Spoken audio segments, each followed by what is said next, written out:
అన్నవరము సత్యనారాయణ స్వామి దేవాలయం. అన్నవరం దేవాలయం కాకినాడ జిల్లా ఈస్ట్ గోదావరిలో ఉంది. ఇది చాలా ప్రసిద్ధమైన శ్రీ వీర వెంకట సత్యనారాయణ స్వామి క్షేత్రం. ఈ దేవాలయం రత్నగిరి కొండపైన ఉంటుంది. ఇక్కడ స్వామి విగ్రహం త్రిమూర్తి స్వరూపంగా ఉంటారు. పై భాగం బ్రహ్మ, మధ్య భాగం విష్ణు, కింద భాగం మహేశ్వరం.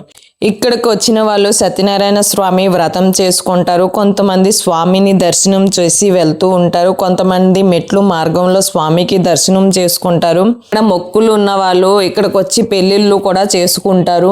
నిత్యం వేలాది మంది భక్తులు వచ్చి వ్రతం కూడా చేసుకుంటారు. మాసం శ్రావణ మాసం పౌర్ణమి రోజు చాలా విశేషం అనమాట. ఇక్కడ ప్రసాదం అంటే గోధుమ హల్వా చేస్తారు. ఇక్కడ వ్రతం చేసుకోవాలి అనుకున్న వాళ్ళు గుడి బయటే కొబ్బరికాయలు అన్ని సెట్ అమ్ముతూ ఉంటారు. మేమైతే గుడి దగ్గరలోనే మేము కొబ్బరికాయ, అరటిపళ్ళు సెట్ అడిగాము. 360 రూపాయలు తీసుకున్నారు. మాకు పూజకి సరిపడా 5 కొబ్బరికాయలు వ్రతంలో, 1 కొబ్బరికాయ స్వామివారి దర్శనానికి వెళ్ళేటప్పుడు తీసుకెళ్ళాలి. మాకు మొత్తం సెట్ ఇచ్చేసారు. పువ్వులు, హారతి కర్పూరం, తర్వాత అగరవత్తులు అన్ని సెట్ ఇచ్చేసారు. వచ్చిన వాళ్ళకి ఎటువంటి ఇబ్బంది కూడా ఉండదండి. ఎందుకు అంటే మనకి ఎక్కడికక్కడ బాత్రూమ్ ఫెసిలిటీస్ ఉంది. స్నానానికి కూడా ఇబ్బంది లేదు. రూమే తీసుకొని ఉండాలని ఏమీ లేదు. రూమ్ బుక్ చేసిన వాళ్ళు చేస్తారు. చేయలేని వారు వచ్చి స్నానం చేసి స్వామివారికి దర్శనం చేసుకుందాం అనుకున్న వాళ్ళు కూడా చాలా ఈజీగా బాత్రూమ్స్ దొరుకుతాయి. స్నానానికి కూడా ప్రాబ్లం లేకుండా మంచిగా ఫ్రీగానే అన్ని ఫ్రీ పెట్టారు. నీట్నెస్ కూడా చాలా బాగుందండి. మేమైతే ఎవ్రీ ఇయర్ వెళ్తాము. ఈసారి అయితే డిసెంబర్లో వెళ్ళాము.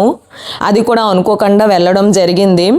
మాకైతే ఎటువంటి ప్రాబ్లం అయితే అనిపించలేదు. మేము పాతపట్నం నుంచి అన్నవరం వెళ్ళాం. ముందు రోజు నైట్ 8:30కి ఇక్కడ డైరెక్ట్ బస్సు అక్కడికి ఉండేది. కాకినాడ బస్సు ఎక్కాము. అన్నవరంలో దిగేటప్పటికి 4 o'clock అయింది. అక్కడ మేము దిగిన తర్వాత వెంటనే స్నానాలు చేసుకున్నాము. అంటే వెంటనే అక్కడ బస్సు ఎక్కడ ఆపుతాడో అక్కడే బాత్రూమ్స్ కూడా ఉన్నాయి. స్నానాలన్నీ అయిపోయాక మా బ్యాగ్స్ అన్నీ లగేజ్ కౌంటర్లో పెట్టేసాము. పెట్టేసి టికెట్ కౌంటర్ దగ్గరికి వెళ్ళి 300 రూపాయల టికెట్ తీసుకున్నాము వ్రతం కోసము. వ్రతం అయ్యి స్వామి దర్శనం అంతా అయ్యేట 6కి స్టార్ట్ అయింది మాకు వ్రతము. 7 కల్లా క్లోజ్ అయిపోయింది. తర్వాత మేము స్వామికి దర్శనం చేసి బయటకు వచ్చేటప్పటికి 8:15 ఎంతో అయిందండి. అంతే టైం. మళ్ళీ రిటర్న్లో కూడాను మాకు 9:30కి కరెక్ట్గా పాతపట్నంకి, అంటే అన్నవరం నుంచి పాతపట్నంకి డైరెక్ట్ బస్సు ఉండేదండి. ఆ బస్సు ఎక్కి ఇంటికి వచ్చేటప్పటికి అక్కడ 9:30కి మేము బస్సు ఎక్కాము. పాతపట్నం వచ్చేటప్పటికి 6 అయిందండి. మాకైతే ఎటువంటి ప్రాబ్లం అయితే అనిపించలేదు.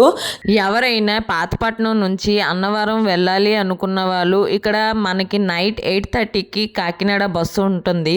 ఆ బస్సుకు కానీ మనం నైట్ టైం వెళ్తే మనం మార్నింగ్ 4 o'clock కల్లా అన్నవరంలో దించేస్తారండి. కిందన బస్ స్టాప్ దగ్గర కానీ 9:30 కల్లా మనము ఉంటే మనకి పాతపట్నంకి డైరెక్ట్ బస్సు ఉంటుందండి. మీకు ఏమైనా డౌట్స్ ఉంటే నాకు కామెంట్ బాక్స్లో కామెంట్ చేయండి. మొత్తం ఇన్ఫర్మేషన్ ఇస్తాను.